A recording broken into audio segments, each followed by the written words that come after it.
현실창조륜이 끌어당긴 법칙인 이런 것들 많이 찾아봤을 거예요. 근데 그 기본 전제 자체가 틀렸다면 여러분은 어떨 것 같아요?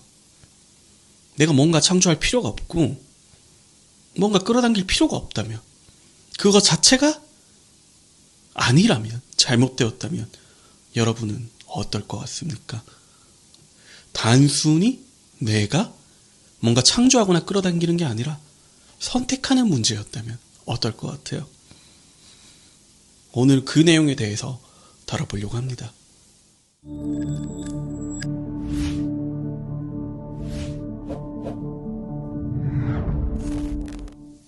여러분 안녕하세요. 3L입니다. 그 현실 창조 혹은 끌어당긴 법칙 이런 것들 요즘 많은 사람들이 관심을 가지고 있죠. 이런 것들이 보통 핫할 때는, 사람들에게 꿈과 희망을 팔기 시작할 때는 보통 세상이 어두울 때 그런 걸 많이 팔거든요. 지금 혹자는 그럴 수 있어. 지금 대한민국 상황 그렇게 안 어려운 것 같은데? 아니요. 잘 돌아보시면 그렇지 않습니다. 대한민국이 OECD 국가 중 세계 1위 자살률을 보유한 국가죠. 그것도 연속적으로 몇 년 동안이나요. 사람들의 심리 상태는 굉장히 처참하다는 거예요.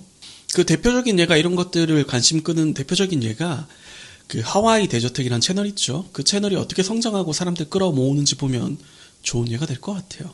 그 기존에 이해하는 것들, 여러분들이 이해하는 것들은 내가 뭔가 창조한다는 뉘앙스거나 아니면 내가 원하는 환경이나 상황을 끌어당기는 그런 뉘앙스죠. 하지만 앞으로 제가 이제 전해드릴 이야기는 기존의 이런 내용들과는 시작부터 다른 스탠스를 유지하고 있습니다. 리얼리티 트렌드 서핑의 저자는 러시아 물리학자로서 무언가를 창조하거나 끌어당기는 것이 아니라 우리가 그저 왕처럼 당당히 선택하면 된다고 말하고 있어요. 저자의 말대로 트랜스 서핑, 트랜스랑 서핑이 합쳐진 단어인데요. 말 그대로 트랜스, 전환하다의 트랜스랑 서핑, 말 그대로 바다에서 타는 것들 있잖아요. 흐름을 타는 것들. 네. 즉 갈아타는 것, 당신의 흐름을 갈아타는 것을 말하고 있습니다.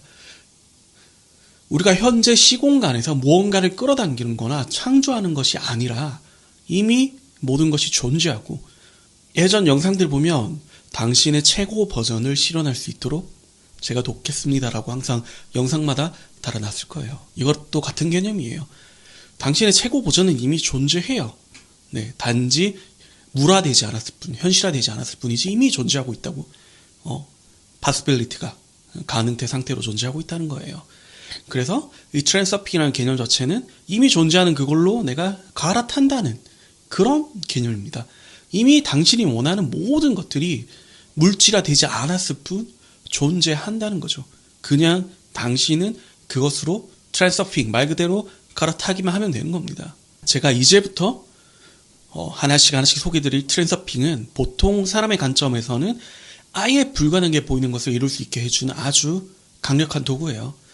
다시 말하면 당신이 완전히 자신의 운명을 주무를 수 있게 해주는 그런 도구이죠. 드러나지 않은 현실은 여러분 그 어떤 마법보다도 훨씬 더 놀라워요. 그 사실을 여러분들은 저와 함께 알아가게 될 겁니다. 여러분, 부자가 되고 성공하는 법을 가르치는 책이나 영상들은 너무 많아요. 그것들 모두 우리를 유혹하죠. 왜 당신도 여기 유혹 끌려서 보고 있잖아. 안 그래요? 성공하고 부자가 되기를 원하지 않는 사람이 어디 있을까요? 그렇지만 그런 책들이나 영상들 보면서 여러분들이 지금 얼마나 많이 변했나요? 책들이나 영상들 보면 항상 무언가를 해라고 하죠. 명상을 하던, 심상화를 하던, 훈련을 하던, 그죠? 그리고 여러분들이 그런 것들 많이 보셨겠지만 정말로 제대로 작동하는 경우가 얼마나 되던가요? 여전히 꿈만 꾸고 계신가요? 아, 그래요? 그런 것들이 실제로 통계적으로 접근해 봅시다. 하와이 대저택 그 채널을 예로 들게요.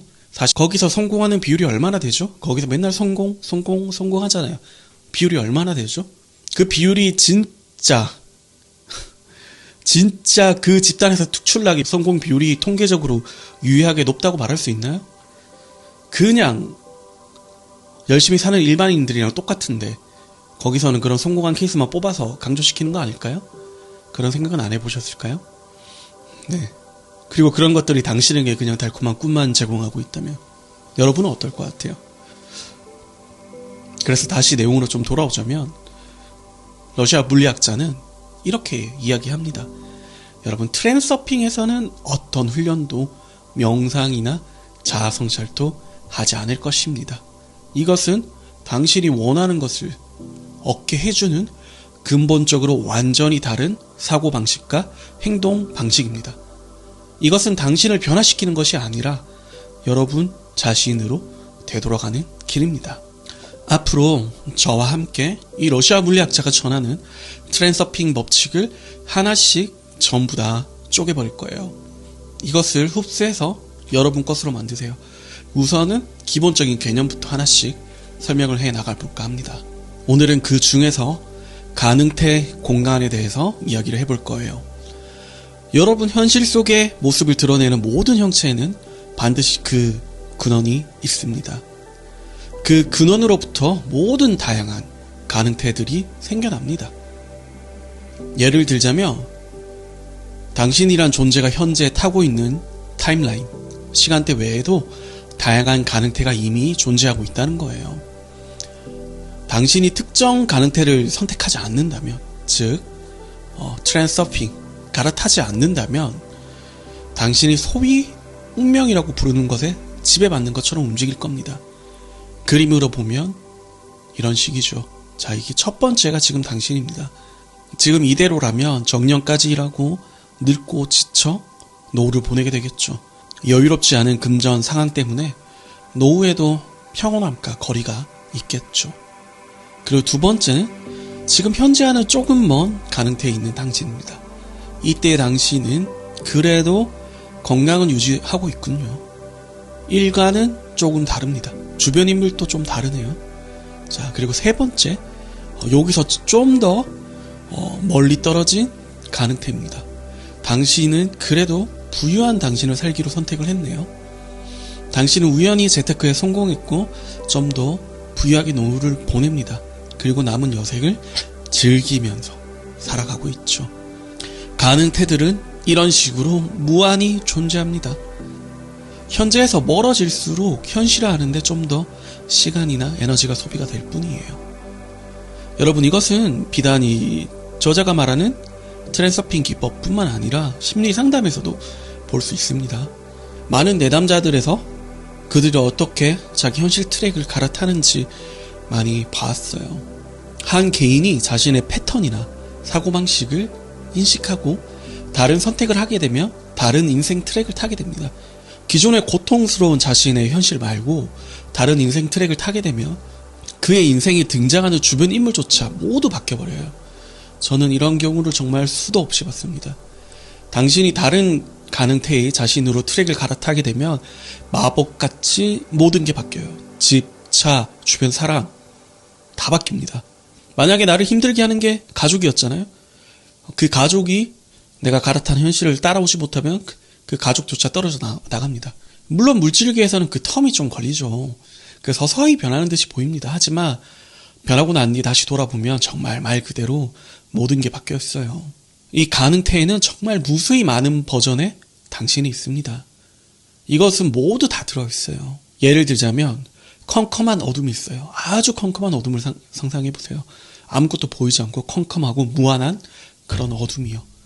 거기에는 당신이 생각하는 모든 게 가능합니다. 거기 담겨 있어요. 거기에 당신이 의식이라는 에너지를 비추잖아요. 의식이라는 손전등을 비추면 그것은 당신 앞에 보이고 드러나기 시작합니다. 마찬가지로 가능태에 모든 게 있지만 당신이 의식적으로 거기 에너지를 비추면 당신 앞에 물질화가 되는 거죠. 저자는 이제 물에 비유를 하는데요. 물이 지나가는 이렇게 파이프가 있어요. 갑자기 물이 지나가는 파이프에 냉동기를 이제 쏘는 거예요. 그러니까 그 지점에 물은 결빙이 돼서 고정이 되겠죠. 이 호스 속의 물은 가능태 공간이고 얼음 결정은 가능태가 물질적으로 변해서 현실화된 거죠. 자, 예를 마지막으로 하나만 더 들어볼게요. 영화 필름을 예로 들어볼게요. 자, 무수히 많은 가능태들을 이제 각각 필름으로 봅시다. 지금 당신은 당신의 인생이라는 시간을 사는 영화 필름이고요. 이 영상을 보는 지금 이 순간에도 당신은 그 영화의 한 장면을 플레이하고 있죠. 당신 이름이 들어간 영화를요. 하지만 우리가 시간을 벗어난다면 어떻게 될까요? 그러면 그때 당신은 존재하는 당신이라는 이름의 여러 가지 영화 필름들을 보게 될 겁니다. 네, 컴퓨터로 치면 파일들이죠. 여러분, 그렇다면 트랜서핑이란 것은 무엇일까요? 현재 당신이 재생하고 있는 필름에서 다른 필름으로 갈아타는 것을 말해요. 그럼 당신 앞으로 어떤 삶을 살게 될까요? 당신이 갈아탄 필름의 인생을 살게 되는 것이죠. 그리고 트랜서핑 법칙에 따르면 모든 것이 가능하다는 것입니다. 당신은 그저 현실 창조라든가 그것을 끌어당기는 것이 아닌 그냥 선택을 하면 된다고 말하고 있어요. 그럼 무엇이 가능태들 중 하나를 선택하게 하는 것일까요? 저의 영상을 보신 분들이라면 어느 정도 이해를 하고 있을 겁니다. 네, 저는 항상 누누이 의식 자체가 빛이라고 했어요. 즉, 가능태 공간을 물질화시키는 건 여러분 생각의 파동입니다. 저자는 이걸 사념이라고 표현하고 있죠. 이것은 여러분 아주 중요한 개념이에요. 영적으로도요. 바른 생각을 하는 건 아주 중요한 개념입니다. 부처도 팔정도에서 바른 생각을 강조하고 있죠. 여러분, 고대에 있었던 진짜 매지션들 있잖아요. 그 트릭하는 애들 말고 매지션들은 이 사념의 힘을 이용해 왔어요. 서양 쪽에서는 이걸 활용해서 특정 존재들을 만들기도 했습니다. 자, 사념체를 이용해서 만들 것 중에 하나가 이제 엘레멘터리 등이 있지요. 여러분, 모든 것들이 우리의 생각에서부터 시작합니다. 네. 저는 이 사념의 힘에 대해서, 바른 생각의 중요성에 대해서 예전부터 누누이 언급해 왔어요. 아주 옛날부터요. 자, 이 부분은 얘기를 하면 너무 길어질 것 같으니까 제가 예전에 썼던 글 링크를 하나 달아둘게요. 그래서 제가 드리고 싶은 말씀은 여러분이 어떤 생각의 파동을 뿜는지가 어떤 것을 내가 선택하는지, 가능태 공간에서 어떤 것을 물질화시키는지와 관련이 있다고요. 여러분이 특정 사념을 품기 시작하면 이것을 가능태 공간으로 방사하게 되고 그 사념에 맞는 가능태를 활성화시키기 시작합니다. 아까 흐르는 물을 결정화시키듯이요. 그래서 이런 사념의 파동 중 하나는 여러분의 태도 또한 포함입니다. 여러분이 세상에 대해서 적대적인 태도를 취하면 세상도 당신에게 적대적이기 시작합니다. 왜냐하면 당신이 활성화시킨 가능태가 그것이니까요. 당신이 불만을 늘어놓기 시작하면 마찬가지로 세상 또한 불만을 늘어놓기 시작합니다. 제가 말했던 이전 영상에서도 태도의 중요성에 대해서 많이 말을 했을 거예요. 어떤 채널에서는 이것을 인풋, 아웃풋 등으로 좀 얘기를 하던데 저는 그것보다는 이 러시아 물리학자가 말하는 것이 더 정확하다고 봅니다. 여러분이 현재 있는 인생 트랙에서 그것을 바꾸려고 아무리 애를 써봤자 그 트랙은 바뀌지 않아요. 당신이 그 장애물과 싸우기 시작하면 그것은 더욱더 많이 나타나기 시작합니다. 여러분은 가능태 공간 속 시나리오 내용을 고칠 수가 없어요. 절대로요. 하지만 여러분이 다른 시나리오를 선택할 수 있습니다. 당신이 지금 당신 가능태 공간의 시나리오를 고치려고 할 때, 예를 들면 아까 필름에 비유했잖아요. 당신이라는 인생 영화 필름. 그 영화 내용을 고치려고 할 때 당신은 정확히 내가 싫어하는 것들을 생각하게 돼요. 그리고 이러한 부정적 사념은 유감 없이, 여지없이 현실화되죠. 아까 손전등을 비치듯이요. 당신이 영화관에 갔어요. 그리고 그 영화의 제목은 당신의 이름이에요. 근데 영화의 내용이 너무 마음에 들지 않아. 근데 그렇다고 해서 그 영화의 내용을 마음대로 바꿀 수는 없죠. 그 영화를 플레이하는 동안 당신은 그럴 권한이 없어요. 하지만 당신은 그 영화를 보는 것을 멈추고 다른 영화를 보러 갈 수는 있습니다. 여기서 그 다른 영화를 보러 가는 그 과정을 다른 트랙으로, 즉 다른 가능태로 갈아타는 과정으로 보시면 될 것 같습니다. 그저 당신은 당신 삶에서 그것을 바꾸려고 막 싸우기보다는 그냥 멈춰서 다시 결정하면 돼요. 다시 결정하고 당신의 인생 트랙을 갈아타면 됩니다. 저랑 상담했던 수많은 내담자가 그랬듯이요. 하지만 여러분, 그저 바라기만 해서는 그렇게 갈아탈 수는 없어요. 그것은 일정한 조건들이 충족이 되어야 합니다. 저는 트랜스서핑 시리즈 리뷰를 하는 동안에 여러분들과 함께 이 조건들을 충족시키는 방법들을 알아갈 것이에요. 가능태 모델에 따르면 당신은 당신의 운명을 선택할 수 있어요. 하지만 트랜스서핑에서는 운명의 개념이 일반적인 관념과는 조금 다릅니다. 그 차이는 무엇일까요? 자신의 행복은 스스로 선택하는 것이어서 그것을 얻어내려고 싸울 필요가 없다는 거예요. 여러분은 한번 자신을 돌아보세요. 여러분이 삶에서 무언가를 얻기 위해서 투쟁해왔던 것들, 싸워서 얻어야만 된다고 생각했던 것들이 만족할 만한 결과들을 가져왔나요? 그런 것들은 얼마나 되나요? 여러분이 선택하면 무조건 배달됩니다. 그리고 선택하는 것과 바라는 것은 그 성질이 완전히 달라요. 기존의 현실 창조류들은 끌어당긴 법칙은 기본적으로 바라는 것을 전제하고 있어요. 네, want가 전제예요. desire, 욕망이 전제라고요. 근데 선택하는 것은 완전히 달라요. 여러분은 저와 함께 앞으로 어떻게 선택하는지, 그리고 이 선택을 하기 위한 조건들이 무엇이 있는지 하나씩 배워나갈 것입니다. 그리고 여러분은 당신의 삶에서 자유를 얻게 될 것이에요. 어때요, 여러분? 트랜스서핑 시리즈 기대되지 않나요?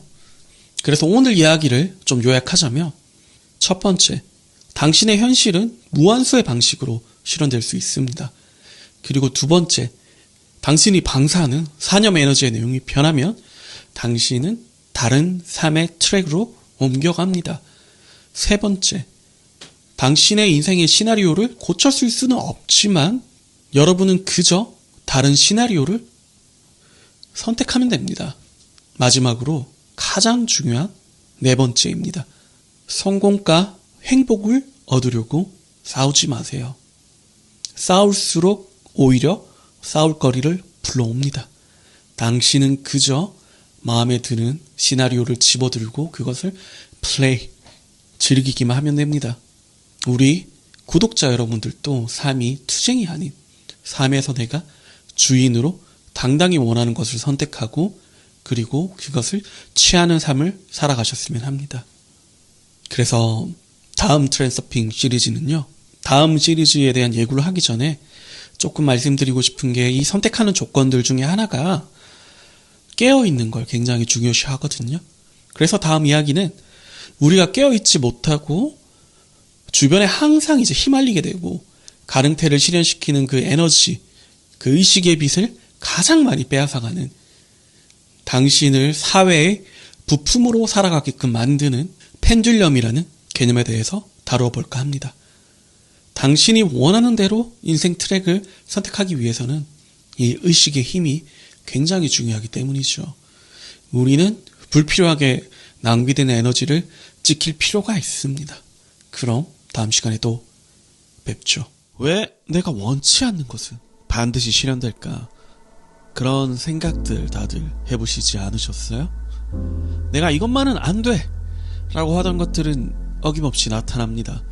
오늘은 그 이유에 대해서, 그리고 어떻게 하면 그것으로부터 자유로워질 수 있을지에 대해서 이야기를 나눠보려고 합니다.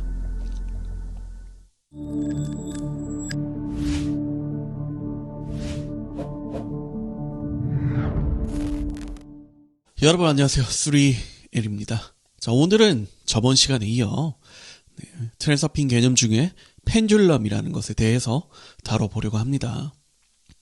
이것을 펜듈럼이라는 용어로 설명하면 조금 이해가 어려울 수 있어요. 그러니 우리는 우리 동양권에 맞는 친숙한 언어로 변경을 해서 이해를 해보자고요. 저는 이것을 염체 혹은 사념이라고 할게요. 그럼 염체라고 하면 염체가 뭔지도 잘 모를 수가 있으니 염체라는 것에 대해서 조금 더 자세히 설명드리겠습니다. 제가 얼마 전에 올린 신과 나눈 이야기 시리즈 중 현실 창조 10단계 내용 중 이런 내용이 있었죠. 10단계 중 6단계 내용이었습니다. 내용은 다음과 같습니다. 너희가 생각은 하지만 한 번도 말하지 않는 것은 한 차원에서만 창조한다. 이런 내용이었죠. 여기서 한 차원에서만 창조한다는 것이 그 바로 멘탈 차원, 멘탈계에서 창조한다는 것이고 우리가 이 생각으로 창조하는 것이 바로 염체예요. 네. 여기에 감정을 묻히게 되어도 그것도 염체입니다. 서양 쪽에서는 이 멘탈과 감정의 창조물들을 좀 더 다양하게 불러요. 네, 멘탈 차원에서 창조된 것들을 엘리멘티티, 그리고 멘탈과 감정이 합쳐진 아스트랄 차원에서 창조된 것들을 엘레멘터리 이렇게 하는데 그거는 넘어가도록 하죠. 네, 왜냐하면 대부분 이제 우리 생활에서 볼 수 있는 염체들은 생각과 감정의 혼합물이에요. 왜냐고요? 우리는 이제 보통 생각하면 거기 감정을 다 묻히기 때문입니다. 당신이 무언가 긍정적인 생각을 하면 감사나 기쁨이 첨가가 되죠. 당신이 무언가 싫은 상황이나 두려운 것을 생각하면 분노나 공포가 첨가되고요. 하지만 대부분 우리에게 영향을 주는 염체는 생각과 감정이 합쳐진 염체입니다. 즉, 펜듈럼은 이런 염체를 말하고 있는 것이에요. 그보다 좀 더 이제 염체보다 좀 더 광범위한 개념이긴 하지만 일단은 이렇게 이해를 해보자고요. 당신의 생각과 감정이 모여서 만들어진 에너지체 같은 것을 이제 염체라고 봅시다. 그리고 세상에 존재하는 모든 것은 특징이 있습니다. 그 중에 하나의 특징이 있는데 이것은 우주 만물에 존재하는 모든 것의 특징이에요. 그 특징은 자기 존재를 유지하려고 한다는 것입니다. 지금 이 영상을 보는 당신도 마찬가지잖아요. 당신 존재를 계속해서 유지하고 싶어하고 계속해서 살아있고 싶어하고 그렇잖아요. 이것은 염체도 마찬가지예요. 이 또한 자기 존재를 유지하려고 합니다. 염체는 제가 아까 생각과 감정으로 이루어진다고 했잖아요. 그러면 그 염체의 주파수에 맞는 생각과 감정을 계속 발산하도록 사람들을 유도해요. 네, 그렇게 에너지를 취해서 그것이 존속할 수 있기 때문입니다. 네, 인간이 밥을 먹는 것과 비슷하죠. 네, 우린 밥을 먹으면서 에너지를 취하지만 이 염체들은, 이 펜듈럼들은 사람들의 에너지를 통해서 자기 존재를 유지하게 됩니다. 여러분, 생각과 감정이 모이면 모두 어느 정도 형태를 띠게 됩니다. 이것은 정말 광범위해요. 자, 이 예를 돕기 위해서 우리나라 기복신앙을 예로 들어볼게요. 갓바위라는 게 있다고 칩시다. 네. 그 연말이나 막 수능철 되면 사람들 가서 막 절하고 빌고 하는 그런 바위 있잖아요. 네. 이것 자체가 여러분 에너지를 보내는 행위예요. 얼마나 많은 사람들이 거기 가서 에너지를 보내겠어요. 기도하면서. 그죠? 그럼 실제로 거기에 굉장히 강한 염체가 형성됩니다. 네. 그리고 이 염체는 이렇게 모여진 에너지로 실제로 기적처럼 보이는 것을 만들기도 해요. 어떤 이의 꿈에 나타난다던가. 그리고 특정 누군가에게 원하는 것이 이루어지는 것처럼 보이는 기적을 주기도 합니다. 그래야 더 많은 사람들이 거기에 와서 에너지를 주지요. 또 다른 것을 예로 들어볼게요. 세상에 볼 수 있는 모든 단체들도 그들의 펜듈럼을 가지고 있습니다. 네. 이런 경우 이 펜듈럼이란 용어가 좀 더 적절해 보이네요. 예를 들어서 환경보호단체가 있다고 칩시다. 이들 또한 처음에는 순수한 의도로 시작을 했을 거예요. 하지만 그 집단 규모가 커지고 거기 동조하는 사람들이 많아질수록 그들은 초기의 목적과 조금 다른 성향을 나타내기 시작합니다. 항상 그들은 뭔가 대립할 무언가를 찾지요. 그 유튜브에서 그런 것들 보잖아요. 그 고기 먹는 식당 가서 이거 먹지 마라 하면서 시위하고 사람들 밥 잘 먹고 있는데, 그죠? 마찬가지로 대한민국에 있는 대부분 단체들이 이런 성향을 띱니다. 인권단체든 뭐 여성단체든 전부 다 비슷해요. 네, 그리고는 이제 그것을 헐뜯고 비난하기 시작해요. 마찬가지로 거기 막 동조하는 사람들도 막 생기죠. 환경단체든 동물보호단체, 인권단체든 여기에 막 동조해가지고 거기에 반대하는 사람들을 막 헐뜯는 그런 사람들도 막 부지기수로 생겨나죠. 그 인터넷 보면 그런 걸로 싸우는 사람들 많잖아. 그죠? 물론 다 초기에는 좋은 의도로 합니다. 대부분 다 그렇게 시작해요. 하지만 그것이 이제 집단이 형성되고 거기에 이제 특정한 펜듈럼이 형성이 되면 이런 결과가 나오는 거예요. 네. 그리고 거기에 사람들이 동조해서 헐뜯고 비난하고 아니면 뭔가 지지하고 칭송하고 이 모든 과정들이 그 펜듈럼에 에너지를 주는 과정이에요. 반대하는 것도 에너지를 주는 과정이죠. 어쩌면 더 많이 줄 수도 있어요. 지지하는 무언가와 반대하는 무언가가 서로 이제 마찰이 생기면 굉장히 많은 에너지가 발생해요. 이런 마찰을 통해서 이런 펜듈럼들은 많은 에너지를 뽑아냅니다. 대표적인 예가 전쟁도 그런 것이죠. 그러니까 저자는 이런 펜듈럼들을 다 어느 정도는 파괴적인 무언가로 보고 있습니다. 이러한 염체 혹은 펜듈럼은 사람들의 에너지를 취해야만 자신의 존재가 유지 가능해요. 그렇기 때문에 그들은 그 각각의 고유한 주파수를 가집니다. 사람들이 이 주파수에 동조하여 에너지를 보태야만 그 존속이 가능해져요. 그래서 굉장히 착취적이죠. 그 말은 다른 말로 하면 파괴적이란 겁니다. 자, 예를 들면 관료 조직 같은 경우 그 개인의 의지와 상관없는 자치적 구조를 발전시키죠. 뭐 공공기관, 공무원 집합, 네, 국가에 관련된 기관 이런 것들 말하는 거예요. 공기업도 들어가겠네요. 만약에 근데 거기 소속된 개인이 그 조직에게 에너지를 주지 않는다면 펜듈럼은 그 뻣뻣한 지지자를 내치거나 파멸시켜버릴 거예요. 만약에 어떤 사람을 자신이 가장 좋아하는 그 인생 트랙에서 멀리 떼어내서 그 낯선 펜듈럼 조직 속에 갖다 놓는다면 그의 삶은 지옥이 되거나 따분하거나 우울한 일생으로 전락하게 될 겁니다.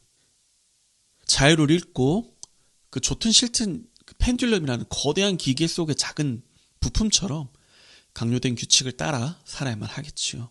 물론 펜듈럼이 에너지를 빨아가기도 하지만 자기 집단이나 자기 펜듈럼에 도움이 되는 사람 같은 경우에는 에너지를 주기도 하죠. 펜듈럼이 이렇게 착시적인 것만은 아니에요. 네, 그 펜듈럼에 잘 부합되는 사람이면 거기에 맞는 자리, 뭐 승진이나 뭐 기관장이나 이런 것들을 올려주기도 하고 안정적인 자리를 제공하기도 하고 하지만 그래봤자 펜듈럼 속에 부품이라는 거. 특히 이제 저같이 자유를 좋아하고 사랑을 추구하는 사람들은 굉장히 그런 것들에 맞지 않을 수 있다는 거. 그래서 이렇게 펜듈럼이 착취적인 성향이잖아요. 이런 것과 잘 맞는 사람들은 잘 그런 곳에 어울려요. 네, 저자의 표현을 빌리자면 이런 에너지 바퀴벌레들은 에너지 흡혈귀들은 공공기관에 제일 많다고 하네요. 러시아나 한국이나 이런 부분은 참 비슷한 것 같아요. 제가 있었던 기관도 능력이나 역량보다도 기관의 장에게 아부하거나 그리고 그 사람이 부패한 정도에 따라서 자리가 정해졌었거든요. 예, 부패를 어느 정도 해야지 자리가 정해집니다. 부패 안 하면 거기 못 있어요. 제 얘기를 조금 하자면 네, 공공기관의 이제 정규직이었는데 너무 더러워서 나왔습니다. 네, 상상할 수 없을 만큼 더러워요. 다들 사회생활 어느 정도 하신 분들은 아실 거야. 이런 공공기관들 특징이 어떤지. 그 대표 이사부터가 낙하산이었어요. 뭐 썰인데 저기 어디 뒷바라지 않은 뭐 조폭 출신이었다 뭐 이런 얘기도 있고 뭐 썰이에요. 네, 뭐 소설. 대표 이사부터가 이렇게 낙하산이니까 밑에는 능력 있는 사람이 오면 곤란하죠. 왜냐면 너무 똑똑하면 지 말을 안 듣거든. 그리고 너무 똑똑하면 자기가 얼마나 멍청한지 보인단 말이야. 그러니까 어느 정도 멍청하고 부패하고 양심이 없어야지, 서로 흠이 있어야지 안전하니까 그런 사람들만 이제 기관에 맞게 배치를 하는 거죠. 그러니까 펜듈럼은 당신이 어떤 개성을 가지고 있는지, 당신이 어떤 능력을 가지고 있는지가 중요하지 않아요. 당신이 이 펜듈럼에 얼마나 더 잘 부합하는지, 이 펜듈럼의 특성에 얼마나 잘 부합하고 그 주파수랑 일치가 되는지, 이 사람을 통해서 밑에 있는 지지자들의 에너지를 얼마나 채낼 수가 있는지. 아까 그 공공기관 예를 들었는데 이런 데는 좀 착취적인 면이 있잖아요. 능력이랑 상관도 없기도 하고. 그러면 여기서 에너지를 어떻게 뽑아내죠? 쓸데없이 괴롭혀야지. 그런 식으로 에너지 뽑아냅니다. 그 비효율적인 것들을 굉장히 많이 하죠. 공공기관들이. 행정도 이상하고 막 비효율적인 것들 많이 하죠. 그런 식으로 에너지를 뽑아내는 거예요. 왜냐하면 거기는 이제 기업처럼 뭔가 이익을 창출해서 에너지를 취하는 것이 아니라 세금이라는 것이 나오기 때문에 다른 식으로 에너지를 취해야 됩니다. 네. 그래서 이제 안정적이고 도전성이 적은 집단은 정신적으로 많이 힘들죠. 그 군대 다녀온 남자분들이라면 아실 거야. 보통 이제 몸이 편하면 정신이 힘듭니다. 네, 다들 아실 거예요. 몸이 편하면 정신이 힘들어요. 그거랑 비슷한 맥락입니다. 그래서 이야기를 계속 나아가자면 이런 펜듈럼 속에서는 여러분이 결코 당신으로 살아갈 수 없어요. 기껏해야 기계처럼 살아갈 뿐이죠. 물론 당신이 기계로서의 삶에 만족한다면 그것도 축복이겠지만요. 여러분, 모든 것들이 다 펜듈럼입니다. 즉, 염체예요. 이 염체들은 끊임없이 당신의 에너지를 요구하고 있습니다. 당신이 매일 보는 인스타그램 또한 일종의 펜듈럼이죠. 그것을 보면서 당신은 당신의 시간과 에너지를 그것에 보태주고 있습니다. 그리고 그것의 형태들은 점점 더 당신의 에너지를 강하게 빨아먹을 수 있는 형태로 진화합니다. 유튜브 쇼츠, 틱톡, 인스타그램에서 당신의 부러움을 얻을 수 있는 형태의 게시물들, 그런 것들을 보는 순간 당신은 당신의 삶을 사는 것이 아니에요. 당신의 삶을 내버려 두고 누군가의 삶을 보면서 꿈만 꾸게 되죠. 이런 식으로는 당신의 귀중한 에너지를 지켜낼 수 없어요.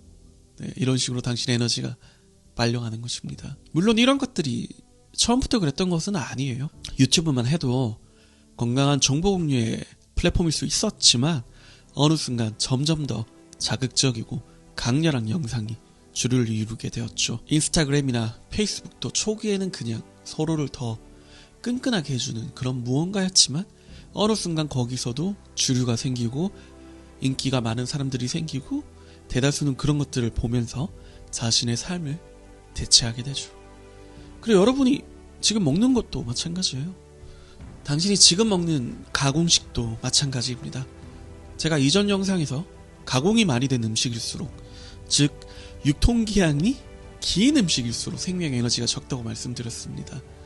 이 내용은 그 트랜서핑의 저자 바딤 젤란드도 동일하게 이야기하는 부분이에요. 이 책이 아니라 저자의 다른 책에서 말이죠.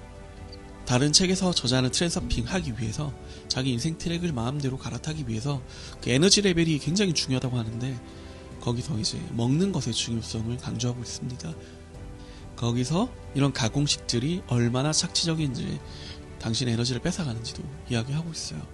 이것은 언젠가 또 다룰 기회가 있겠죠. 아무튼 우리가 이렇게 가공식에 계속 빠지고 그것을 계속 찾게 되는 것도 일종의 펜듈럼입니다. 그리고 당신이 매일 마시는 커피, 한국 사람들 커피 정말 좋아하잖아요. 네, 이런 카페인 또한, 각성제 또한 펜듈럼입니다. 당신은 여기에 에너지적 채무관계예요. 당신이 이 펜듈럼에 완전히 동조한다면 당신은 매일 채무관계에 놓여 있는 것입니다. 여러분이 당장 커피를 끊으면 그동안 이제 받아왔던 각성 효과를 갚아야 될 거예요. 무엇으로? 엄청난 피로감. 이런 펜듈럼들, 이런 것들이 전부 당신이 보내는 사념, 생각의 주파수를 통해서 에너지를 취해가는 것들입니다. 그리고 이것이 무언가 특정 악한 존재라던가 그런 것은 전혀 아니에요. 그냥 일종의 자연 법칙 같은 것입니다. 그래서 신과 나눈 이야기에서 이렇게 이야기합니다. 인류가 내보내는 생각을 신의 생각과 일치시키면 전쟁, 기아, 질병을 바로 종식시킬 수 있다고 말하죠. 그럼 이 펜듈럼들은 어떤 방식으로 우리 에너지를 이렇게 낚아챌까요? 저는 이걸 이제 갈거리를 이렇게 건다고 표현하고 싶어요. 이런 펜듈럼을 당신이 이렇게 탁 걸릴 수 있는 모든 포인트들을 활용합니다. 펜듈럼을 떠올리면 이렇게 좌우로 진자 운동하는 것이 떠오르죠. 이게 펜듈럼이잖아요. 한 극에서 반대극 또한 그 펜듈럼의 에너지를 보태는 것입니다. 자, 여기가 지지, 여기가 반대라고 쳐요. 여기서 밀어도 이게 더 올라가겠죠. 반대쪽에서. 여기서 반대하는 세력들, 여기서 밀어도 이게 더 올라가겠죠. 지지하든 반대하든 에너지를 보태는 것이에요. 정치 이야기로 보자면 특정 정당에 대해서 지지하는 것도 에너지를 보내는 거지만 거기에 대해서 엄청 화를 내고 반감을 가지는 것도 에너지를 보태는 겁니다. 이제 정치에 또 빠지면 이런 것도 헤어나올 수가 없잖아. 뉴스 보면서 저 새끼들, 저 쓰레기 새끼들 그죠?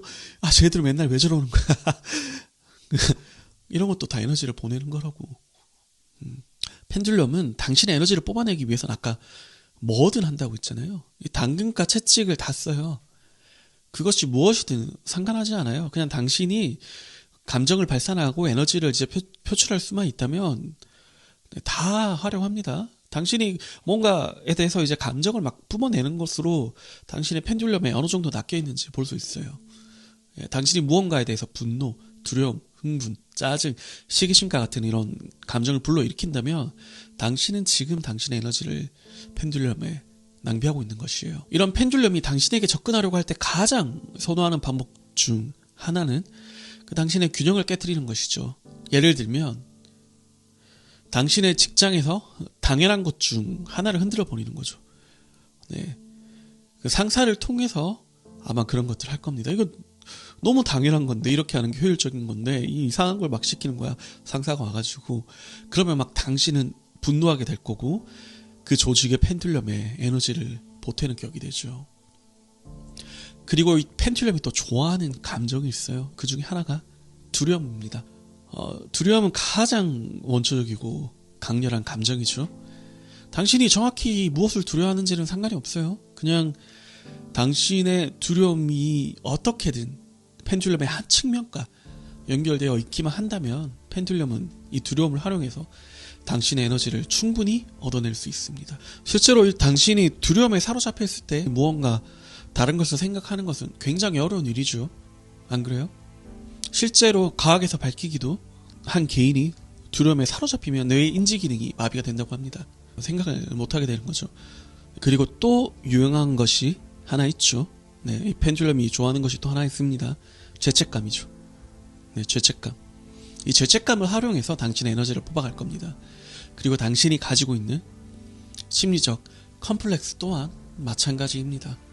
열등감이라던가 죄책감이라던가 정의감이라던가 무엇이든 거기에 이제 낚싯바늘 탁 걸어서 당신의 에너지를 끌어올 수 있다면 상관없어요. 그리고 이 펜듈럼의 여부와 상관없이 이런 에너지 착취를 잘하는 사람들을 우리는 가스라이팅 당했다, 프로 가스라이터, 소시오패스라고 하죠. 이러한 에너지 착취자들을 보고 우리는 무섭다, 소름 돋는다고 합니다. 하지만 더 큰 거시 세계에서 우리 에너지를 착취하는 것들을 보고, 펜듈럼들을 보고 우리는 전혀 알아차리지도 못하고 당연하다는 듯이 당신의 그 창조 에너지를 헌납하고 있습니다. 물론 가스라이팅도 당하기 전까지는 알아차리지 못하지만요. 하지만 펜듈럼은 당해도 알아차리는 경우가 드물죠.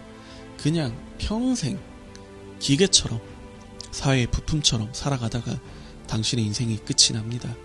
그러면서 우리는 이렇게 말하죠. 그래, 안정적으로 잘 살았다, 잘 생존했다. 그쵸? 제가 이전에 리뷰했던 옴니 시리즈에서 뭐라고 하던가요? 당신의 삶의 목적은 기쁨, 창조, 풍요, 이런 것들을 표현하는 거라고 옴니 시리즈에서 얘기 안 하던가요? 근데 당신이 사회의 부품처럼, 펜듈럼의 나사처럼 살아가게 되면 그런 것들은 거리가 점점 멀어져요. 그냥 기계처럼 살아가는 거죠. 그냥 생존하는 거죠. 이게 당신이 원하는 삶이 아니겠죠? 그러니까 지금 제 영상 보고 있는 것이겠죠? 그럼 우리가 어떻게 이런 펜듈럼으로부터 자유로워질 수 있을까요? 답을 드리자면 우리는 이런 펜듈럼으로부터 완전히 독립적일 수는 없어요. 모든 것이 생각으로부터 나왔기 때문이죠. 하지만 우리는 그걸 활용할 수는 있습니다. 부정적인 영향을 최소화하고 활용할 수 있습니다. 우선 여러분이 가장 먼저 해야 될 건 펜듈럼과 싸우는 것을 중지해야 돼요. 펜듈럼은 에너지를 먹고 사는 존재예요. 그럼 이것과 싸우는 것 자체가 막대한 에너지 낭비입니다. 에너지를 주고 있는 것이죠. 그리고 그냥 있는 그대로 인정을 해주는 것이에요. 명심하세요. 당신이 존재하는 걸 인정받으려면 당신이 아닌 것도 인정을 해줘야 됩니다. 그게 자연의 순리예요. 미술관에 마음에 안 드는 작품이 있다고 해서 그것과 싸울 겁니까? 그냥 이런 것도 있네 하면서 다음 것을 보러 가면 되는 거잖아요. 거기에 대해서 싫은 마음을 보이고 특히 감정을 내보내는 것 자체가 이 갈고리에 걸리는 것이에요. 당신이 관심을 주는 것 자체가 에너지를 주는 것입니다. 당신이 싸우기 시작하고 비난하는 것 또한 에너지를 주는 것입니다. 당신이 사념 에너지를 보내는 것, 감정이든 생각이든, 보통 사념 에너지라고 하면 감정과 생각의 혼합물입니다. 사념 에너지를 보내는 것은 특정 가능태를 활성화하고 그것을 당신의 삶에 불러오기 시작합니다. 그래서 당신이 뭔가 싫다, 이건 아니야, 이건 안 돼 라고 막 저항하는 것일수록 당신의 삶에 더 많이 불러오죠. 따라서 진정한 거부는 받아들이면서 시작합니다. 아, 그런 것도 있구나. 아, 그럴 수도 있구나. 그리고 나서 무시를 하는 거예요. 싫다, 꺼져, 아, 너무 싫어. 이런 식으로 하면 더더욱 당신 삶에 이렇게 나타나게 되는 거죠. 당신 주변에도 그런 경우를 쉽게 찾아볼 수 있을걸요. 무언가를 매우 싫어하는 사람은 항상 그 무언가를 달고 다닙니다. 계속 만나요. 보통 이제 나는 아픈 게 너무 싫어 이러면 병을 달고 있어. 나는 저런 식으로 행동하는 사람들이 너무 싫어 이러면 또 이제 점심 먹을 때 그런 얘기를 또 그런 사람 만났어. 그죠? 하지만 당신이 그것을 그럴 수도 있구나.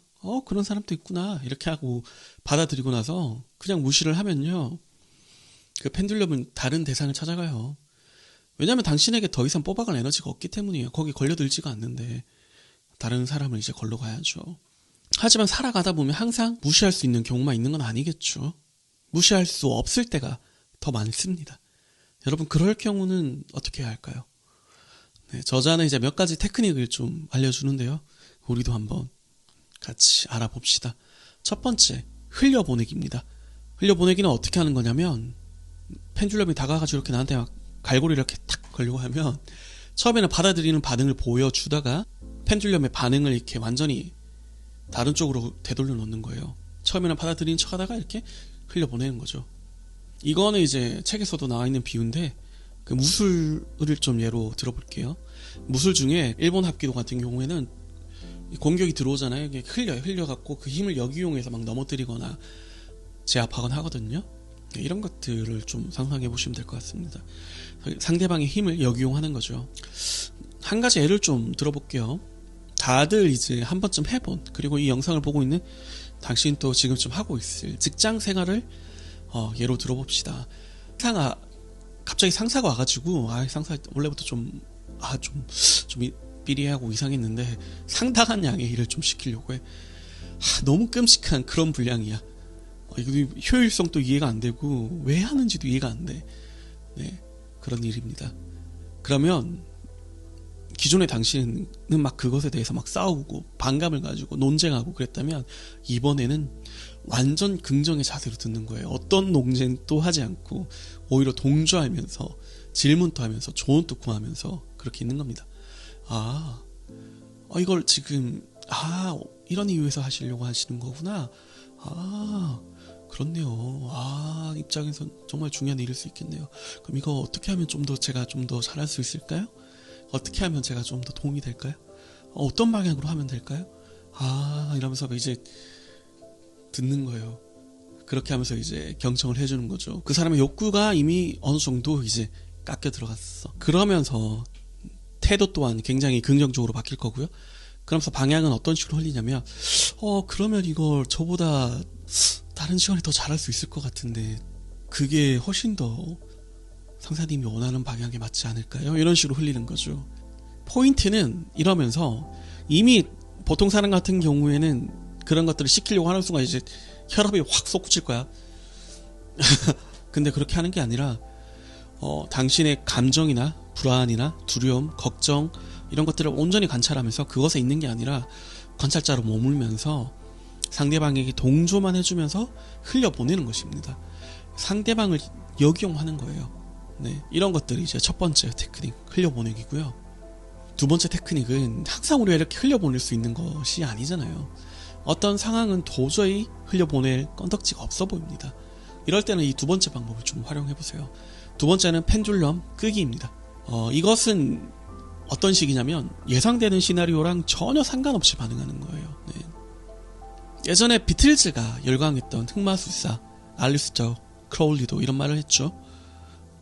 당신의 일상에서 하는 것들을, 모든 것들을 거꾸로 해봐라. 크로울리도 내가 볼 때는 이런 펜듈럼의 원리에 대해서 어느 정도 알고 있었던 것으로 보입니다. 즉 당신이 그 펜듈럼의 시나리오에 전혀 동조하지 않는다면 펜듈럼은 이제 당신에게서 에너지를 취할 수 없게 돼요. 그리고 리듬을 잃게 되죠. 이런 것들을 잘하기 위해서는 당신의 유머와 창조적인 상상력이 크게 도움이 됩니다. 우리 보통 엉뚱한 사람들을 보면, 이런 사람들을 보면 말문을 읽거나 하려고 하던 것도 에이 됐다 이러면서 그만두게 되죠. 저의 실례를 좀 하나 들어볼게요. 예전에 제가 여행을 가가지고 한 숙박업체에서 잠을 자고 있는데 새벽에 자던 도중에 강도가 든 적이 있습니다. 자고 있는데 뭔가 인기척이 들리는 거야. 자다 깨서 이제 불을 탁 켰는데 거기 저만 있던 게 아니죠. 다른 사람이 있었어요. 건장한 성인 남성. 그때 제가 어떻게 반응했을까요? 그때 제가 한 반응이 막 공포에 질려갖고 부들부들 떨거나 막 안절부절 못하거나 막 분노에 가득 차거나 이런 반응이 아니라 어떻게 했냐면 여유로움과 유머 그 자체였어요. 저는 이렇게 물었습니다. 그 강도한테. 이 야밤에 여기는 어떻게 오셨어요? 실합니다. 뻥 아니에요. 소설 아닙니다. 실합니다. 그러니 그 강도가 이렇게 답하더라고. 저 양말 찾으려고요. 그러면서 막 여기저기를 막 뒤져. 내가 볼 때는 지갑 찾는 거야, 저거. 그러면서 제가 그걸 보고 뭐라 했냐면, 양말이 그런 데는 없을 것 같은데요? 이러니까, 이러면서, 그죠? 여기는 없겠죠? 이러면서 갑자기, 잘못 왔나봐요? 이러면서 문 밖으로 다다다다 뛰쳐나가더라고. 네. 만일 여러분, 근데 제가 이 상황에서 공포에 질렸거나 공격적인 반응이었다면 상대도 흉기를 꺼냈을 수 있어요. 네, 그게 일반적인 강도들이 예상하는 시나리오잖아. 상대가 두려움에 휩싸이는 것. 그죠? 그러면 그 시나리오대로 할 거야. 저의 공포를 있는 그대로 끌어내가지고 자기에게 필요한 뭔가를 취하겠지. 근데 저는 첫 마디가 그거였잖아요. 야밤에 여기 어떻게 오셨어요? 물론 상대가 좀 공격적으로 나올 때 반응도 생각해두고 있었죠. 제가 받는 것들. 근데 1차 반응에서 상황이 부드럽게 종결이 되어버렸죠. 네. 이런 것들이 다 펜듈럼 끄기에 해당합니다. 이 첫 번째 흘려보내기, 이 두 번째 펜듈럼 끄기, 이걸 잘하기 위해서는 한 가지 공통점이 있어요. 바로 당신의 생각과 감정 그리고 상황을 유심히 지켜보고 있어야 된다는 거예요. 그렇지 않다면 당신은 그 시나리오와 감정에 휘말리게 되고 펜듈럼에 동조하는 꼴이 됩니다. 신과 나눈 이야기에서도, 그리고 부처님도 항상 당신의 생각과 감정을 바라보는 것을 중요시했어요. 이것과 일맥상통합니다. 다 닿아 있어요. 당신이 당신의 생각과 감정에 주도권을 가지게 되면 펜듈럼으로부터, 즉 염체로부터의 자유도 한층 더 쉬워집니다. 물론 이런 지식도 도움이 되겠지만 저는 우리 구독자 여러분들이 확실히 기초부터 탄탄히 해나가셨으면 합니다. 즉 당신의 생각, 감정, 행동을 면밀히 깨어서 하셨으면 한다고요. 이런 것들을 훈련의 과정입니다. 마지막으로 세 번째 테크닉입니다. 이것은 현실창조 법칙의 거의 원적격 중 하나인 네빌 고다드가 말한 기법과 유사한 방법이에요. 저는 네빌 고다드가 그 성공파리의 수단으로 사용되는 것을 보면 상당히 안타까워요. 굉장히 영적인 불인데 말이죠. 그래서 이야기를 이어나가자면 당신에게 에너지를 취하려는 사람 혹은 펜듈럼이 있다고 칩시다. 그러면 그것에 대해서 그것이 원하는 것을 상상을 통해서 주는 것이에요. 네빌도 똑같은 기법을 이야기했죠. 당신이 가장 미운 사람, 가장 싫은 사람에게 그 사람이 가장 원하는 것을 성취한 모습을 그려주는 것을 하면 그것이 결국 자신에게 돌아온다고요. 그죠? 네빌도 이런 말을 똑같이 했습니다. 그러려면 여러분에게 필요한 것이 무엇이냐? 관찰력이에요. 그 사람의 가장 취약한 부분을 채워주는 상상을 해야 되거든요. 그것이 열등감인지 인정인지 무엇이 되었건 간에 그 사람이 만족감을 느끼는 장면을 그려주는 것입니다. 그 인간 펜듈럼이 말썽거리를 가지고 오면 당신은 그것이 보이지 않게 상상을 통해서 에너지 차원에서 그냥 해결해 버리는 거예요. 이렇게 당신은 펜듈럼에게 에너지를 주지만 원래라면 한 100 정도의 그 에너지를 뺏길 것을 10 정도면 해결이 되는 거죠. 이렇게 하면 또 재밌는 점은 그 사람이 당신에게 완전 다른 태도를 보이게 된다는 것이에요. 네, 그냥 상상 차원에서 그 사람이 가장 원하는 것을 실현해 줬는데 그 사람이 완전 당신에게 다른 태도를 보여요. 당신과 있으면 편안해하고 그렇게 하죠. 물론 저는 자존심이 좀 센 편이라 그냥 싸웠으면 싸웠지 내가 왜 이런 편이긴 한데 저는 우리 구독자 여러분들을 좀 더 현명하게 행동하셨으면 합니다. 이 세 가지 테크닉은 심리 상담 쪽에서도 많이 쓰이는 기법입니다. 상당히 유사한 부분이 많아요. 특히 흘려보내는 아까 기법 있잖아요. 흘려보내는 쪽, 상대의 그것을 받아주는 척하면서 흘려보내는 쪽, 이런 것들은 심리 상담 기법에서 굉장히 많이 써요. 하지만 핵심은 당신이 깨어서 당신의 생각과 감정 그리고 상황을 지켜봐야 한다는 것이에요. 그리고 지금 일어나고 있는 이런 모든 상황들이 펜듈럼이 에너지를 취하기 위해서 일어난 상황이란 것도 자각을 하고 있어야 해요. 그러니까 당신이 이런 골치 아픈 상황들에서 자유롭기 위해서, 그리고 당신이 이런 펜듈럼들에게 당신의 그 소중한 창조 에너지를 낭비하는 것을 막기 위해선 오늘 내용을 여러 번 여러분 마음에 새겨 넣어서 일상이라는 꿈에 푹 빠지지 말고 한 발은 깨어있는 것이 필요합니다. 제가 왜 구독자분들을 드리머라고 부르는지 아시겠죠? 우리 삶이라는 꿈을 좀 더 달콤하게 바꿔가자고요. 그래서 오늘 내용을 요약하자면 6가지 정도로 요약을 해볼게요. 첫 번째, 펜듈럼은 지지자의 사념을 기반으로 한 에너지 체이며 사고 능력이 있는 모든 것들은 펜듈럼을 창조하고 거기에 에너지를 동조한다. 두 번째, 펜듈럼은 에너지를 얻기 위해서는 무엇이든 활용한다. 세 번째, 펜듈럼으로부터 자유로워지는 것은 그것을 피하는 것이 아니라 무시하는 것이다.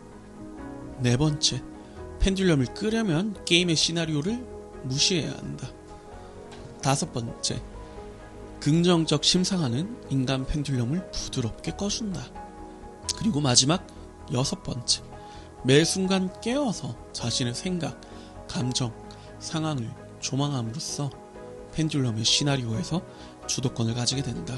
우리 구독자 여러분들도 오늘 말씀드린 내용을 마음 깊이 새기시고 뭔가 상황에서, 당신의 일상에서 당신 에너지를 이제 갈고리로 낚아채서 취해가려고 하는 것 같다라고 하면 단순히 이 내용을 떠올리는 것만으로도 당신은 거기서 주도권을 어느 정도 쥐게 될 것이에요. 잘 숙지하셔서 여러분의 삶에서 능숙한 트랜스퍼가 되셨으면 합니다. 다음 시간에는 당신이 원하는 인생으로 갈아타는 데 있어서, 즉 트랜스퍼로 살아가는 데 있어서 가장 중요한 내용 중에 하나인 잉여 포텐셜에 대한 이해입니다. 여러분, 서퍼가 파도를 타는 사람들이잖아요. 파도를 잘 타려면 파도의 흐름을 잘 읽어야 합니다.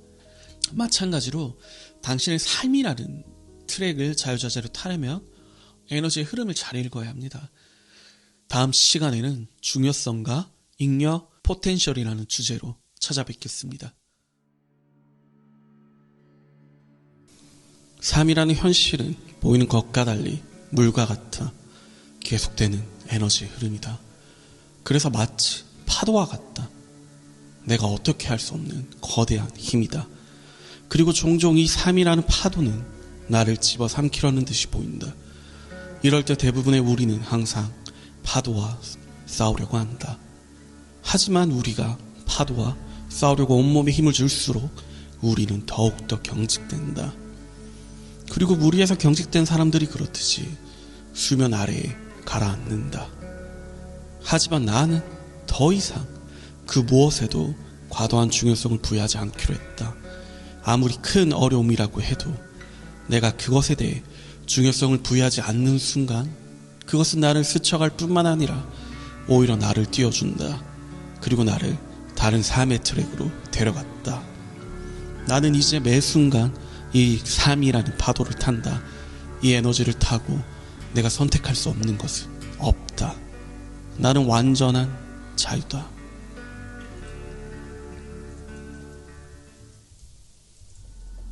여러분은 반드시 자유로워집니다. 당신은 반드시 그리 됩니다. 지금 이 영상을 보는 것이 당신의 최고 버전으로 나아가는 과정이기 때문입니다. 당신은 언제나 사랑과 빛 속에서 머물게 됩니다.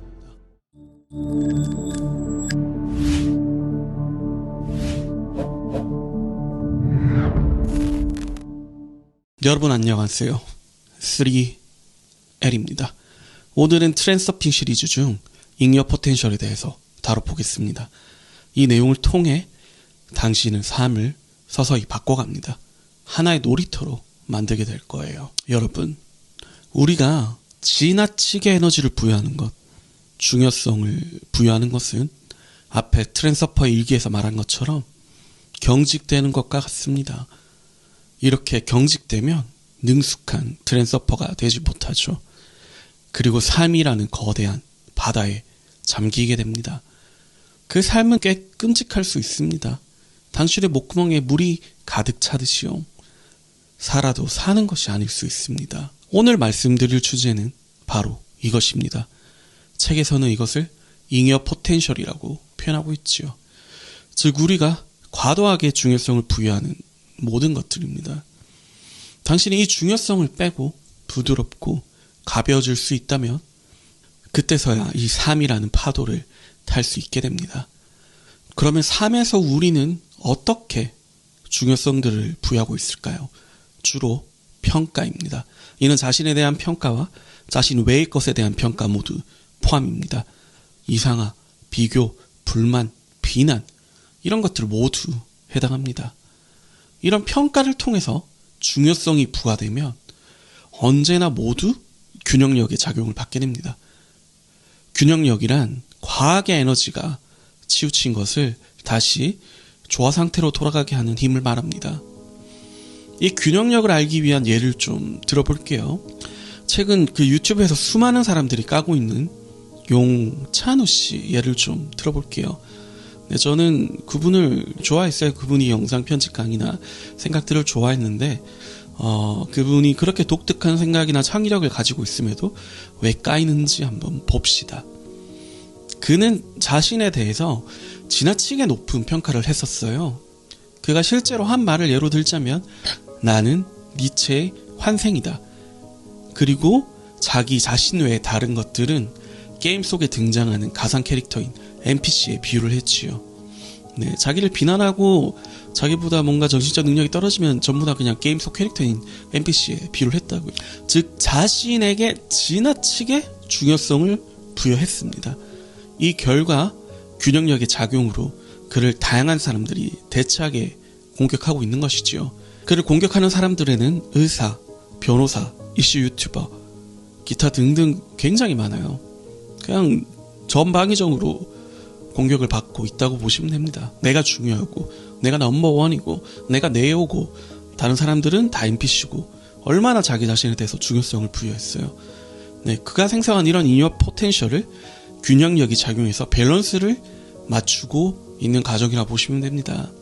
그에 대한 환상, 그에 대한 지나치게 부여된 자기 중요성이 철저히 파괴되는 방향으로 흘러가고 있는 것이죠.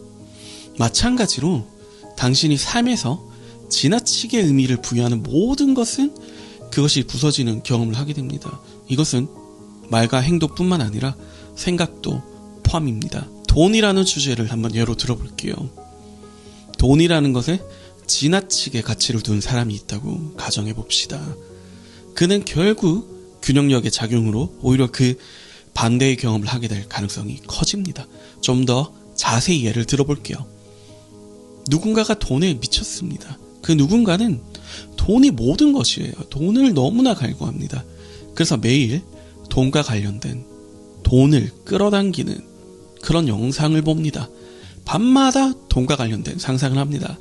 자, 이게 무슨 문제인가 싶죠? 하지만 이런 과정에서 그는 굉장히 많은 중요성을 부과하게 되고 돈에 이 중요성을 부과하는 것 자체가 잉여 포텐셜이 형성되기 시작합니다. 그리고 그 결과는 오히려 내가 바라는 것과 반대되는 경험을 하기 시작합니다.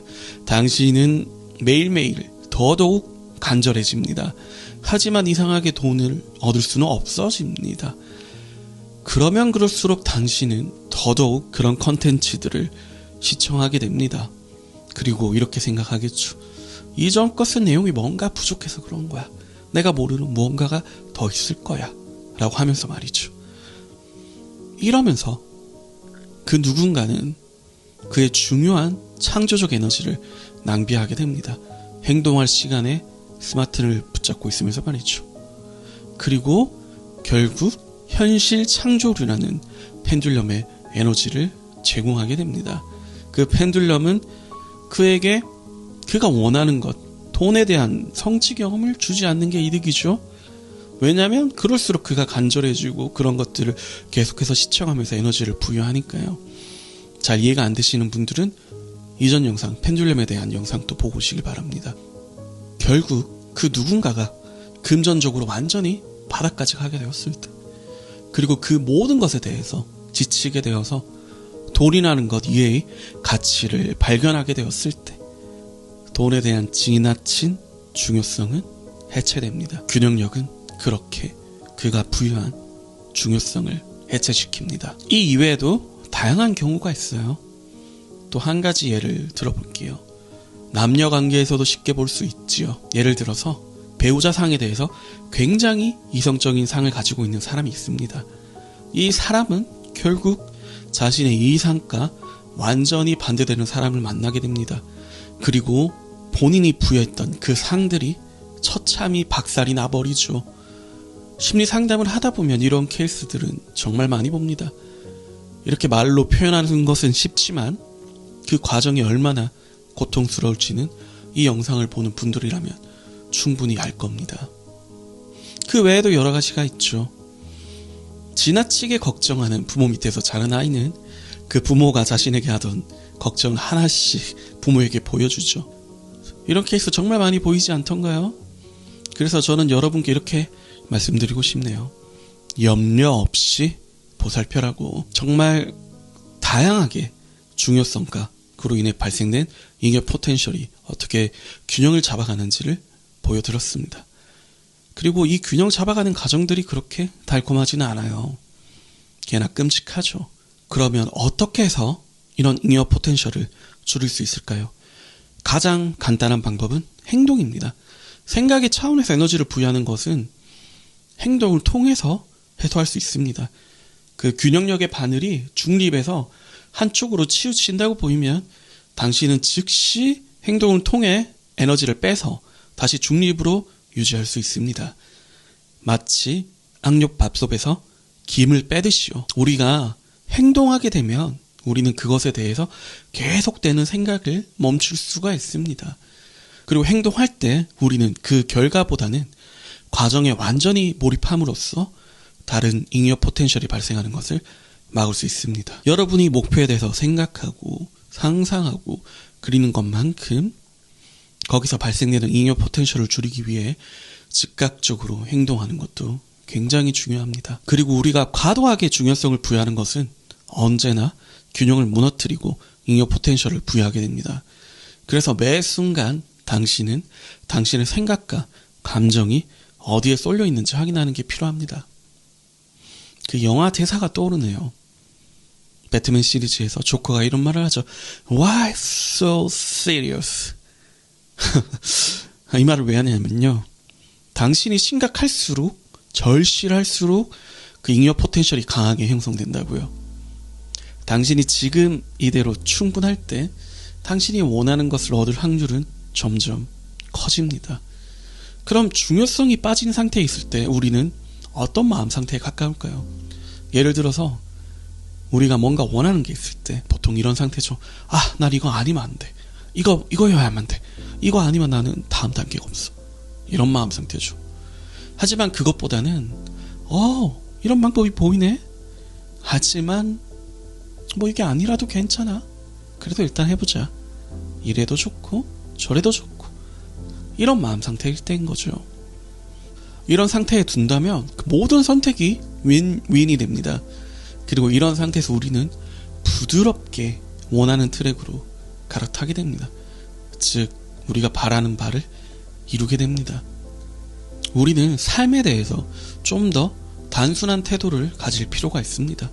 무엇이 좋고 무엇이 나쁘고 무엇이 옳고 무엇이 그른지 판단하고 중요성을 부여하기보다는 있는 그대로 허용하는 것이 중요성을 빼고 당신의 삶이 가벼워지는 방법입니다.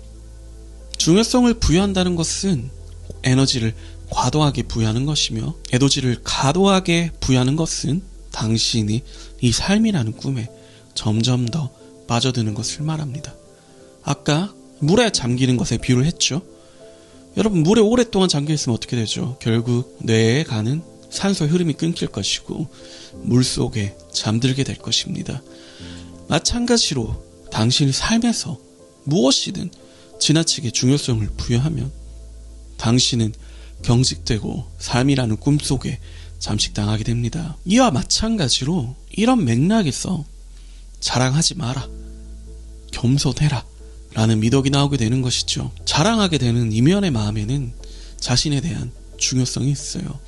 그리고 내 자신을 내세우는 이런 행동은 결국 잉여 포텐셜을 발생시키고 그 반작용으로 당신이 자랑하는 모든 것들을 잃게 되는 경험을 하게 되죠. 하지만 지나치게 겸손을 장려하는 문화에서도 비슷한 효과가 납니다. 우리나라에서 꽤 흔하게 볼 수 있죠. 지나치게 자신을 낮추는 것도 어떻게 보면 다른 의미로 중요성을 부여하는 것이기 때문이에요. 이 같은 경우에도 균형력의 힘을 맞이하게 됩니다. 이렇듯 우리가 어느 방향이든 중요성을 과도하게 부여하게 되면 잉여 포텐셜이 발생합니다. 이런 중요성을 상쇄시키는 게 또 있습니다. 아까 행동을 말씀드렸죠. 또 다른 한 가지는 유머입니다. 유머가 영적 수준을 나타내는 지표라는 이야기가 있습니다. 왜냐하면 유머는 매 순간 삶에서 중요성을 빼는 작용을 하니까요. 아무리 심각한 일도 웃음거리로 만들어버리죠. 이것이 유머의 힘입니다. 우리의 삶도 하나의 유머처럼 웃어 넘길 수 있습니다. 그러면 당신의 삶 자체도 가벼워집니다. 그리고 그 상태에서 우리는 비로소 자신이 원하는 삶의 트랙을 선택할 수 있게 됩니다. 매 순간 우리는 깨어서 내가 어디에 중요성을 부여하고 있는지 알아차려야 합니다. 신가 나눈 이야기, 옴니 시리즈, 부처, 예수 모두 다 이것을 중요시합니다. 그것은 깨어있음입니다. 우리는 이때야 비로소 삶에서 다른 선택을 할 수 있게 됩니다. 당신이 내적으로 외적으로 중요성을 부여하고 있는 것들을 알아차리고 그것들을 다룰 수 있게 될 때 당신은 삶이라는 바다를 자유롭게 항해하기 시작할 것입니다. 우리 드리머 여러분들이, 구독자 여러분들이 삶에서 지나치게 경직되어 있는 것들, 중요성을 부여하고 있는 것들을 오늘 영상을 통해서 힘을 빼고 당신의 삶을 자유롭게 선택해 나가는 과정이 되었으면 합니다. 그럼 다음 시간에는 우리 영혼의 속삭임과 에고의 목소리를 분별하는 내용에 관해서 다뤄보겠습니다. 우리가 삶에서 영감이라는 것들, 그리고 새로운 방향이라는 것들은 이런 것들을 통해서 오거든요. 당신의 삶에서 어디로 방향을 잡고 나아갈지 팁을 주는 우리의 영혼의 속삭임에 대해서 말씀해 보겠습니다. 트랜서핑 시리즈를 통해서 여러분 삶에서 완전한 자유를 누리시기를, 그리고 반드시 그리 됨을. 세상의 모든 뛰어난 것들은 영혼의 메시지로부터 옵니다. 다른 말로 하면 실제 세상으로부터 오지요. 트랜서핑의 용어로 표현하자면 가능태 공간에서 옵니다. 우리의 분석적 능력으로는 세상에 존재하는 모든 경우의 수를 알 수 없습니다. 다만 우리가 아는 범위에서 그게 최선이라고 알고 있을 뿐이죠. 하지만 우리의 영혼은 그것을 알고 있습니다. 그리고 최적의 경로로 우리를 인도하지요. 하지만 문제는 그 영혼의 속삭임을 알아차리기가 어렵다는 것에 있습니다. 오늘은 그 영혼의 속삭임에 대해, 그리고 어떻게 그것을 쉽게 발견할 수 있을지에 대해 이야기 나눠보겠습니다.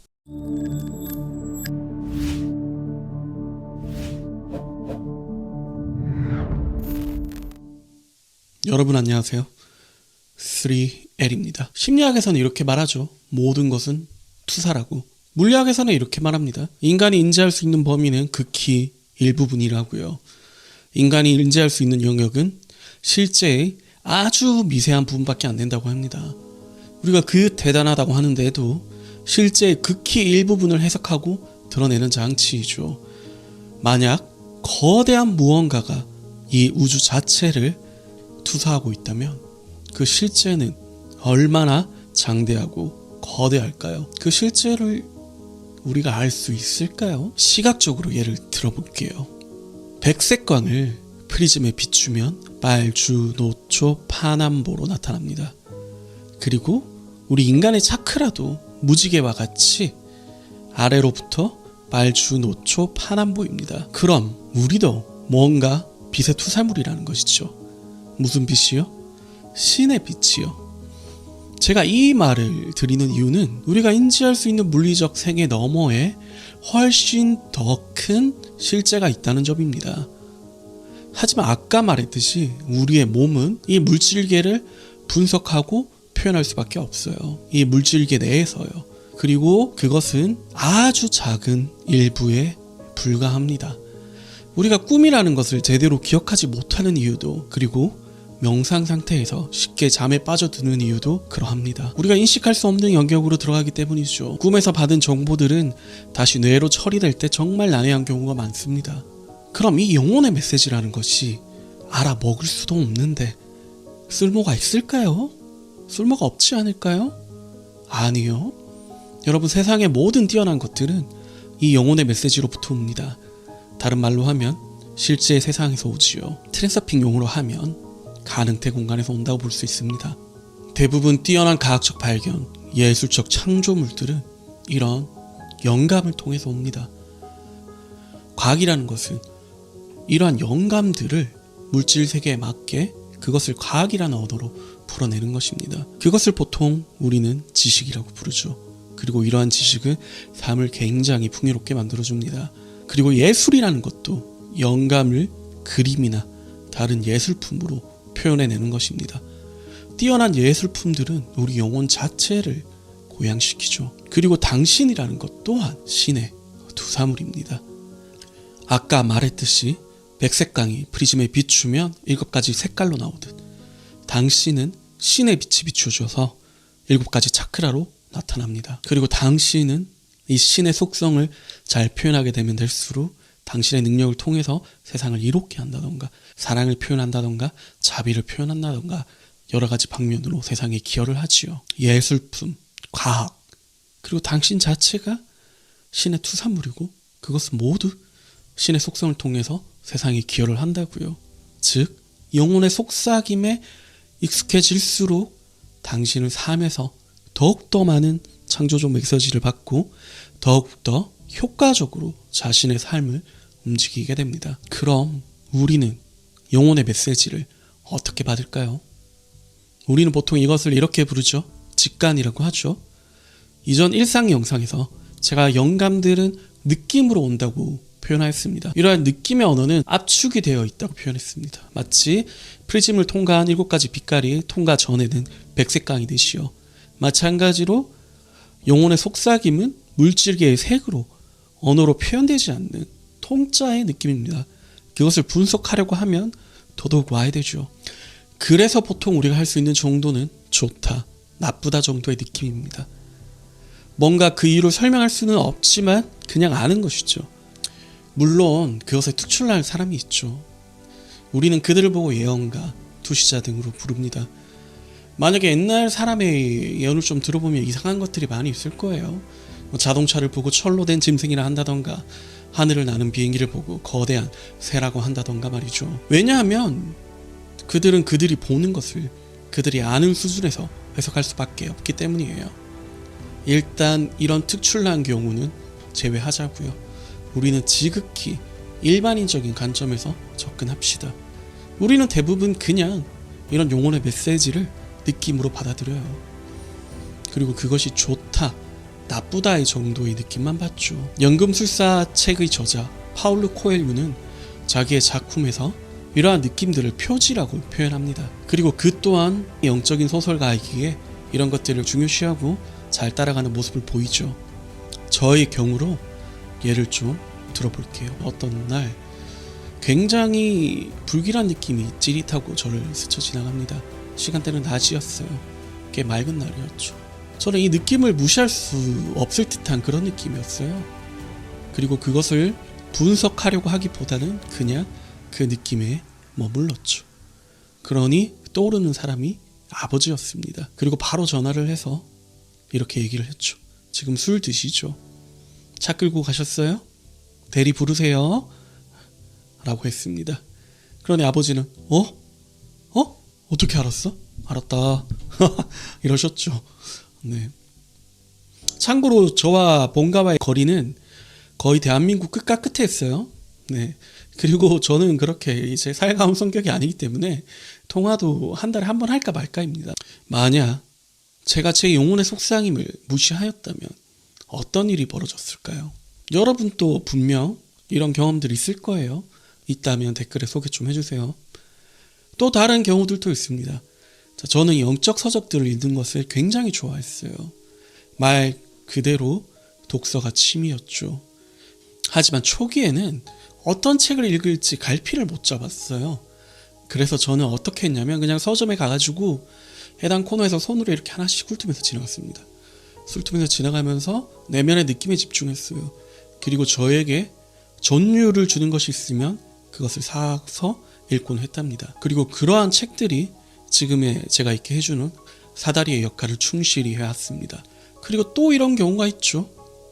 무심코 내가 한 말 혹은 상대방이 한 말이 뇌리에 박힌다던가 무언가 느낌을 준다던가 그리고 우연히 지나가는 간판이나 문구들 그리고 행인들이 같은 단어를 반복해서 나한테 들려준다던가 이런 경우들이 있습니다.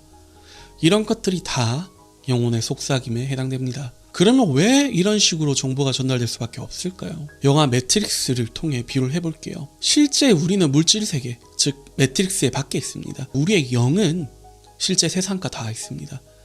매트릭스로 비유하자면 매트릭스 세상 밖, 실제 세상이죠. 거기에는 모든 것들이 담겨 있습니다. 매트릭스에서는 굉장히 빈약한 세상이지만 실제 영의 세상은 모든 것들이 담겨 있어요. 하지만 물질계를 통해서 전달을 하려면 물질계와 관련된 매체를 활용할 수밖에 없어요. 그래서 그곳에서 우리에게 전달할 때는 우리가 그 세계에 잠시라도 접촉하는 꿈 상태라던가 의식 상태일 때는 특정 문구, 숫자 이런 것들을 통해서 메시지를 보내는 것이죠. 마치 매트릭스 영화 속에서 주인공이 매트릭스 내부에 채팅을 보내는 것처럼요. 하지만 끊임없이 영혼이 우리에게 필요한 것을 속삭임에도 불구하고 우리는 전혀 알아차리지 못하는 경우가 태반입니다. 트랜서핑식을 비유로 하면 우리는 전혀 깨어있지 못하고 잠자고 있는 상태이기 때문이죠. 우리의 마음은 너무나 분주하기에 영혼의 속삭임이 들어올 틈이 없습니다. 타로카드 그림을 하나 보여드릴게요. 오셔젠 타로카드 중 마인드란 카드입니다. 이게 우리의 마음이라고 합니다. 기계적으로 분주한 정신없는 혼란스러운 이런 마음이죠. 과학적으로도 실제로 인간은 하루에 5만 가지의 생각을 한다고 합니다. 이런 마음 상태에서 영혼의 속삭임이 들어올 틈이 있을까요? 설령 들어온다고 해도 그것을 알아차릴 수 있을까요? 그러면 여러분, 우리가 어떻게 이 혼란스러운 마음을 잠재우고 영혼의 속삭임을 잘 받을 수 있는 상태가 될 수 있을까요? 그것은 여러분이 다 아는 명상입니다. 명상에는 정말 다양한 종류가 있으나 핵심은 자신을 고요히 하는 것에 있습니다. 단순히 자신을 고요하게 하기만 해도 영혼의 속삭임은 훨씬 더 잘 느낄 수 있습니다. 그냥 단순하게 생각해봐요. 우리가 시끄러운 곳에 있으면 누군가의 말이나 이야기를 알아듣기 힘들잖아요. 그죠? 무언가 특별한 것, 차크라를 각성시킨다던가 제3의 눈을 깨운다던가 이런 것보다는 그냥 우리의 마음을 고요히 하기만 하면 됩니다. 사실 우리가 이런 특별한 것, 환상적인 것을 추구하는 마음에는 저 그림에서 나온 그런 분주한 마음들이죠. 그런 것 또한 저 그림에서 나온 그런 분주한 마음들이라고요. 우리의 마음은 항상 특별한 것을 좋아하거든요. 그것 또한 우리가 고요히 해야 될 욕망 같은 것이지요. 하지만 막상 해라고 하면 막막하지요. 그래서 오늘은 제가 몇 가지 명상법을 간략하게 소개해 드리려고 합니다. 3가지 정도의 방법을 소개해 드릴게요. 제가 추천해 드리는 방법은 첫 번째, 그냥 호흡에 머무는 것입니다. 숨은 우리가 날 때부터 지금까지 단 한순간도 끊어진 적이 없어요. 그 말은 당신의 뿌리와 다 있다는 겁니다. 그냥 호흡에 의식을 두는 것만으로도 굉장히 빠르게 고요해지고 비워질 수가 있습니다. 근데 만약에 이 첫 번째가 재미없고 따분하다면 당신이 좋아하는 명상음악들을 틀고 그 선율에 머물 수 있습니다. 당신은 그 선율 자체에 머물면서 어느 순간 자신의 마음을 넘어 확장되는 경험을 할 수 있습니다. 완전히 지금 여기 현재에 현존하게 됩니다. 의식이 확장되고 몸이 사라지는 듯한 경험을 할 수 있습니다. 우리 대부분 이제 명상적인 종교들 보면 티베트나 불교나 가톨릭에서도 종을 치죠. 그런 것들을 하는 이유가 그 선율 자체에 바로 현존할 수 있는 힘이 있어요. 그 선율 자체에 머물면 바로 현재 여기로 들어가게 됩니다. 그래서 여러분도 첫 번째 호흡에 머무는 게 따분하고 재미가 없다면 두 번째 명상 음악을 활용해서 이런 경험들을 할 수가 있습니다. 물론 이 두 번째도 첫 번째 단계인 고요하게 하는 것을 하고 나서 하셔야 됩니다. 네. 세 번째는 좀 더 의지를 활용한 명상입니다. 특정 단어나 상태를 강하게, 오늘 주제에 좀 맞춘다면 깨어남이겠네요. 예를 들면 이런 것이죠. 나는 완전히 깨어있다를 마음에 새기면서 그 상태를 지금 여기에 불러일으킵니다. 이런 명상을 실시하는 경우 당신은 명상 후 눈을 감았다 뜨는 것만으로도 현실이 완전히 다르게 느껴질 겁니다. 간단히 보여드리자면 첫 번째, 호흡에 머물면서